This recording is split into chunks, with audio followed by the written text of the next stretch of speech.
Hello, everybody. Welcome back to the Living on the Verge podcast. I'm Virginia, your host, and today we're going to cover The Real Housewives of Orange County, Season 19, Episode 10. This is what I am going to call a mini pod. We're going to get short, sweet, and to the point.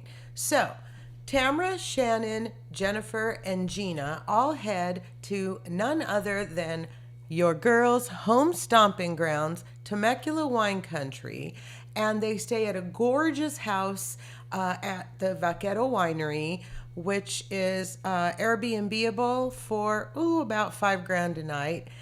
Anyway, Shannon gets the primary, and she's kind of having issues with the fact that Tamra is kissing her booty.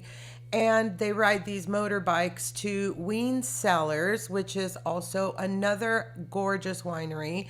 And they have a beautiful tasting. And then they head off to chat where the heavy photo comes up.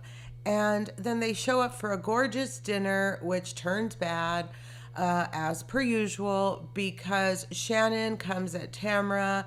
And then they start going back and forth. And the episode lands on the cliffhanger because Tamra says everybody is worried. She says, even Gina says that she's worried about your drinking right now. And we get a to be continued. Then we have Heather, Emily, and Gretchen that are invited to Heather's sleepover at her LA beautiful apartment, and the setup is really quite cute. She sets up the 3 beds with the canopies. There's candy, cookies. There's a butler, Nate, who Emily for some reason started flirting with. I think these girls were just needing to have a moment of girl time. I don't know.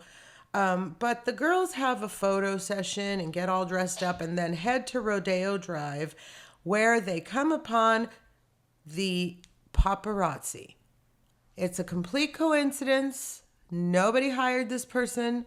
The paparazzi has confirmed for everyone who wants to know Heather did not call the paparazzi for the Disneyland photo. So thank goodness Heather gets her vindication, and off to Crustacean Beverly Hills they go for tuna cigar rolls and Japanese A5 Wagyu at $149 because Heather's paying, Emily says. And then it comes up whether or not Heather is scared of Tamra. The other girls think that she is. Heather says that she was in the moment but is no longer. And I don't know if they ever pulled out the fireball that they brought because, embarrassing Gretchen, they don't have fireball at Crustacean Beverly Hills. So we'll have to wait until next week to see how this all pans out, but we will be back in Temecula at Wine Country. And apparently we may go clubbing somewhere in Beverly Hills before the sleepover. Whatever happens, I'll be here to keep you posted. And in the meantime, I am going to make my way to both Vaquero Winery and Ween Cellars and report back. So stay tuned. It's time for The Real Housewives of Miami, Season 7, Episode 15, part of the mini pod. Here's the question. Does IQ weigh into how you treat people, for better or worse? Well, let me talk all about this episode, and you can answer that for yourself. The cruise continues. Some people go to the 80s VHS workout featuring shake weights. Remember those? Gertie was 14 in the 80s and had just come from Haiti. Alexia was a young girl dating a, quote, cocaine cowboy, end quote. And did you notice that Larsa didn't have any photos at all? So they showed the picture of Bon Jovi. No shade, but is that because she looks nothing like she looked now? Anyway, Bon Jovi was definitely her type. And Steph was 4 and Masood was in college in the 80s. Well, Adriana looks miserable on this cruise. And did you guys notice that all of the shots outdoors of this cruise on the ship were very close up? i.e., this ship went nowhere. It was just docked. There was one place where they showed a faraway shot of the ship going kind of across a harbor or what have you, and or maybe even open water, and it was not this. So, okay, it's very obvious that the whole purpose of this episode is to publicize Sir Richard Branson's ship. I don't know, but let's move on. Lisa, yeah, Adriana looks miserable. She is, did you notice her face? Anyway, Lisa and Larsa end up mending fences over green juice and wine. Ew. And then over hugs, Lisa tells Larsa that she had unfollowed her in Sevilla. Way to bring down the moment, Lisa. Anyway, she's refollowed her, so we can move on. The spa is rented out, announces Marisol. And tonight is Scarlett night, so everybody must wear red. And then Alexia kind of throws Marisol under the bus and tells Stephanie that it was mostly Marisol that didn't want to go to Marbella. But they both agree to discuss it later. And I love a good spa. This one was beautiful. It had all the different features and amenities.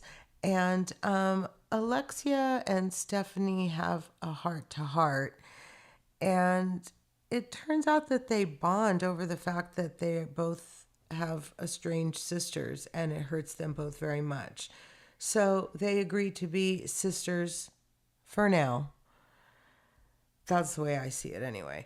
And then Lisa's the first to dinner. Yay, look at her. She's learning to add up how long it takes for doing makeup, plus hair, etc., etc. Back it up on the clock. Get ready at X time. It's called adding and time management. Good job, Lisa. And the Scarlett dinner is happening. And in comes Gertie with that interesting looking outfit. Listen, Miami's way out there and Miami's way out there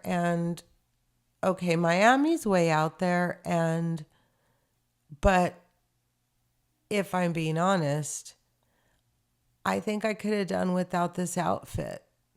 Obviously, she only wore the top hat, hood, weird thing with the cat ears and the red lace.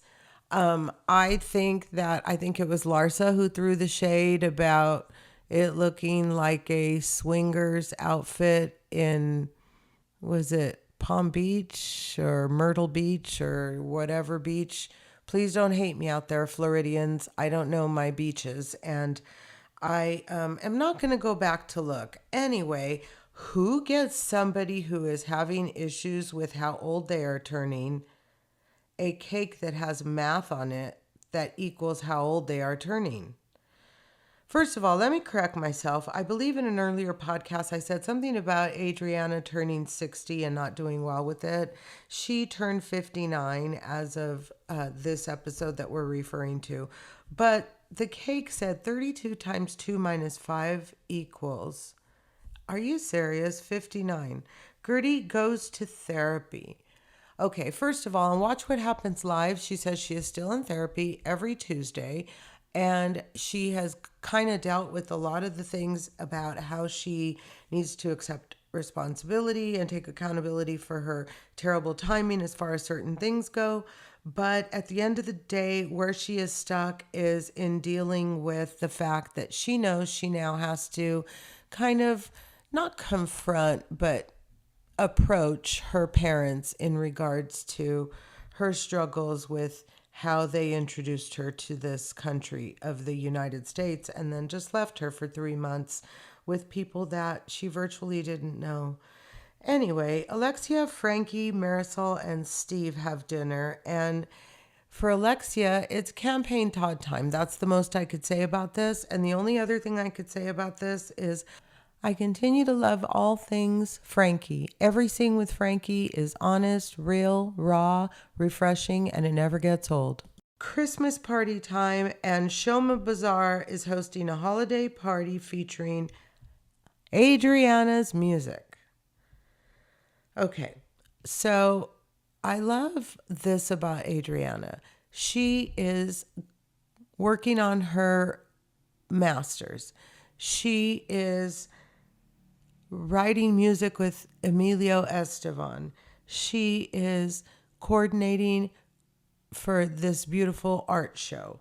This woman is cultured, and it's really part of what I love about Adriana. So as the episode ends, we have Stephanie, who is basically vowing to seek or plot revenge against Marisol because she's figured out that Marisol's intentions aren't pure. Okay, guys, we will be back next week to cover these episodes, and we will also be covering 90 Day Fiancé the other way. So if you've been sleeping, wake up, y'all. Jump on board, get caught up. I will be here to catch you guys up on that and everything else that matters. Thanks for listening to this mini pod episode of the Living on the Verge podcast. I really hope you have a good day.